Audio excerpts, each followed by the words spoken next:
Hi, I'm Emma Salehi. I'm from the Nocturnal. It is so nice to meet you, Queens. So Emma. excited. Hi. Hi, Emma. Thanks for having us. Yes, thank you. I want to give you guys the floor to take it away and tell us more about yourselves and your drag style. Maybe if you want to describe your drag style. My drag style is very like cartoon 90s with like Barbie with like a splash of like RuPaul for sure. It's very just like sickening, cartoonish figure, big blonde hair, but also like very vulgar and very like funny, I guess. So yeah, very that, very that. I would have to say that my drag style kind of varies in different realms, but essentially, I feel like my drag is kind of birthed from my love for art, theater, my culture, and all of that with like glamour sprinkled all on top. And that's how I would describe my drag. I would say my drag is like regal Asian lady, a very beautiful, gorgeous woman, and I have like a lot of classic old drag inspirations mixed with like new wave drag inspirations, and it's just me. Lovely. Oh my goodness. I'm so excited to see all your styles interpreted onto the stage. You guys are now Rue Girls. That is so exciting. With 16 seasons before, multiple franchises, are you feeling? And if you told yourself when you first started drag that you would be on Drag Race, would you be like, yeah, of course I would be? Or would you be like, whoa, I've never expected this. Yeah. Oh, I knew. As soon as I started drag, I was like, this should not take long. And if it does, I need to quit. But seriously, yeah, it felt correct, and I'm very excited to show the world my beautiful figure, my big blonde hair, and my gorgeously white veneers. I would say yes, it was. I would believe myself that this was the end goal. I actually remember telling my brother one day, like I think I was 6 months into doing this, maybe 4 months into doing it, that I was gonna audition for the show and get on the show. And look at me now. Period. For me, when I first started, if I told myself that, I don't think I would have really believed it. It was just so unattainable, like in my mind. But I think like within like in the middle of my career, I think that's when I would believe it more. And that's when I was like, I think it could happen. And it happened. So yeah. This season, the teasers are already giving like elevated. Everything is giving budget. I just love everything that I am seeing. With that being said, did you guys before going in this is a new season of Drag Race. This is a new era of drag. Were you nervous with that feeling, or was that more of something empowering for you guys? I'd love to know like how you felt before coming in. For me personally, it wasn't really scary as much as it was like exciting. It was like, oh, okay, now we can really just up it even more. I was like, I mean, Saphira and Nymphia and all of them had these huge, big pride float clown drag. And I was like, oh, okay, great. Like now we can just keep this going. It can get bigger and bigger. We can just like walk in and be the size of the runway at this point. You know what I mean? So it was more so exciting, less than like scary. I would say that it was exciting. It made me nervous. Yeah, there's like pressure with it, but I think I was excited because there's been so much work built into like making Drag Race a platform it is today, and I was excited to show my art on this sickening platform, and like I'm happy. Yes. Yeah, I think I would just have to agree. Like it's so weird seeing it from the outside because you're like looking at all these Rue girls and you're like, damn, like, am I ever going to be that? But then, like, once you're there, you have to take a moment to realize, like, dang, like, I'm a part of this legacy. Like, they're no different than me now. And it's like a mind switch thing. And it's hard to switch it over, but it's happening. Yes. And I've been seeing so much love towards you girls, like everywhere. And I want to know, how are you dealing with all the love and all the reactions? How are we feeling in this kind of limbo of the announcements out and the season's coming? I love it. I love it. Everyone thinks I'm so sweet and so nice and so kind. And they're right, because I am. I'm such a sweet girl. You'll see that on my YouTube channel, Kori King. But seriously, yeah, no, I've been enjoying this. I love it so far. Cut two. I don't know who knows.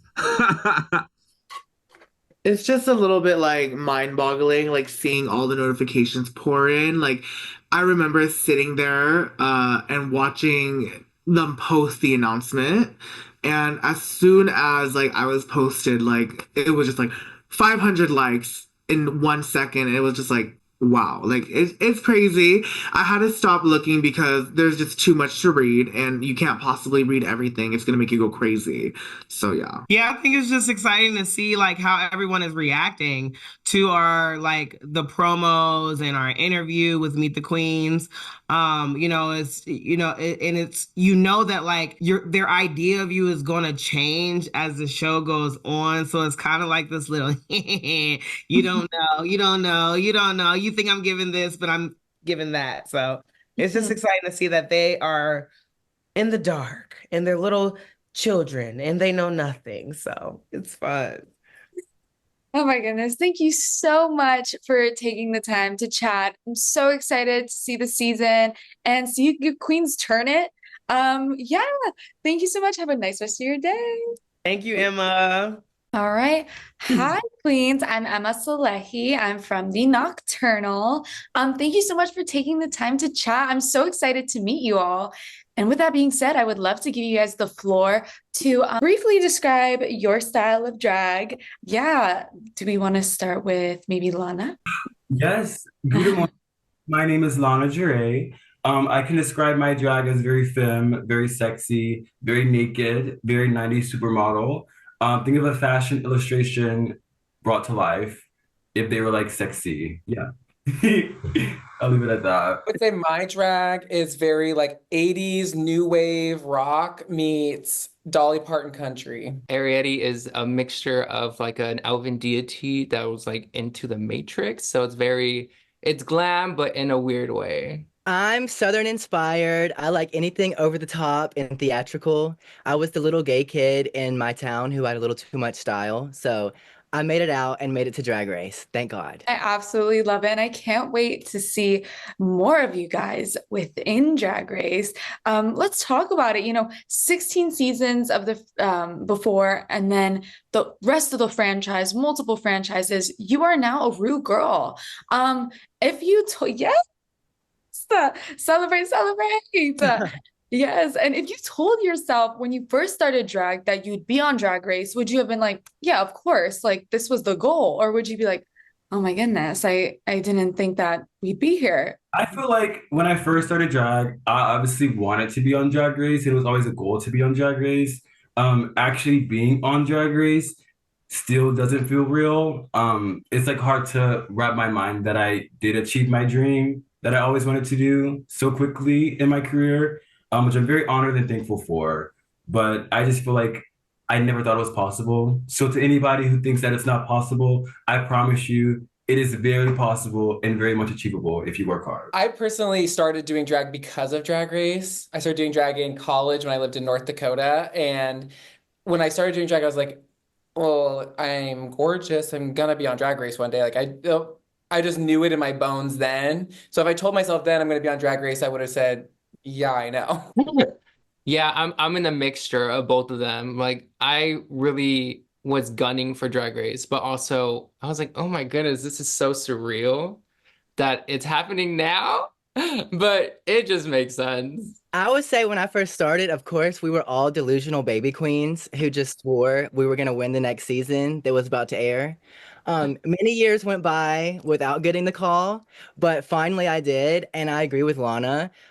I think all of us were pretty much, or also Acacia, I think we were exposed to Drag Race growing up, and it was so important in formulating who we ended up becoming.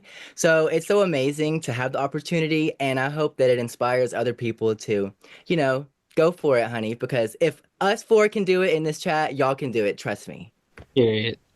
It's beautiful. I'm so, so happy for you, Queens. And you were talking about seeing Drag Race as a baby queen up till now, and these teasers, they're giving elevated. They are giving, we've got the budget. And I'm curious, like before hopping on the show, were you nervous with achieving any standard? Like how did you prepare mentally?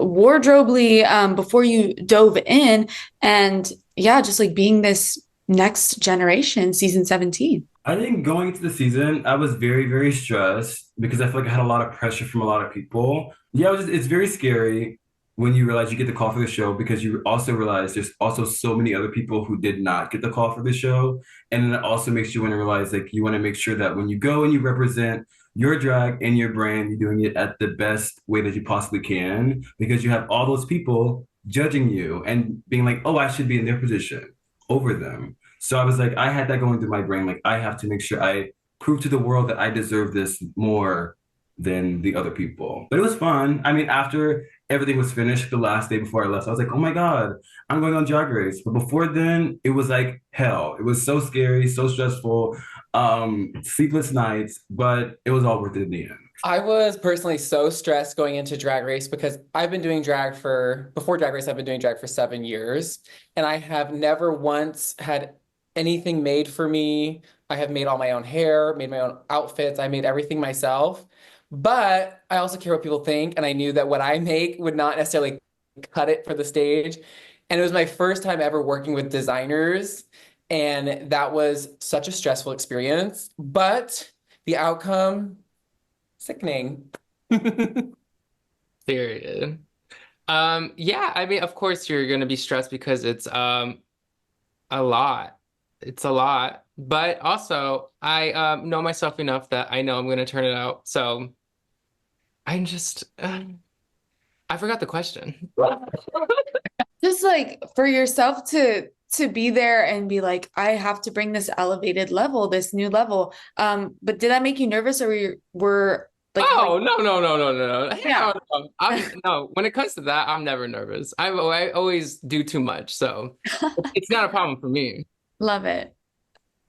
I would say I was also stressed like the other girls, even as a pageant queen who's used to preparing and getting a package together to compete. It was like the most stressful thing I've ever had to go through. So everyone who wants to audition, just know, honey, it's not as easy as you think it would be. But I will say I'm so excited to show the world our new generation of drag and what we bring to the table. And I'm hoping that people are impressed by it. Of course, there's pressure there. And especially something I realized when getting to the competition, it sinks in that, of course, it's your dream to not only be on Drag Race, but to win Drag Race. But then you look around the room and you realize every girl here feels the exact same way about the opportunity. So the pressure even went up higher once you got on set. So the pressure was there, but I think we all did an amazing job, and I'm excited for everyone to see. Yay. Thank you, Queen, so much. We're out of time, but all the love to you guys. Thank you so much for taking the time. Thank Thank you you. so much, Thank Emma. you.